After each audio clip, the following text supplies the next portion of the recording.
Hello everybody. You might have come across the word nutrient artery. For example, nutrient artery of humerus, nutrient artery of ulna. But what exactly are these nutrient arteries? So today in this video, I'll explain what nutrient arteries are. Bones have a small opening in them which is known as nutrient foramina. Arteries enter the bone through this foramen and they further subdivide into smaller arteries, arterioles, and capillaries and supply most regions of the bone.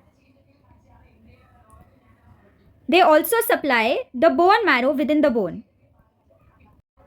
So the next time you come across the word nutrient artery of humerus, it simply means it's the artery that enters the humerus through the nutrient foramen and subdivides into smaller branches of arteries supplying the entire humerus as well as the bone marrow of the humerus.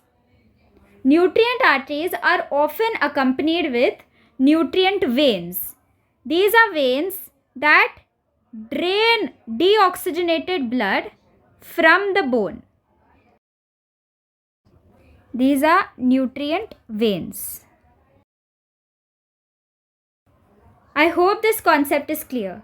That's all we have for today. Thank you.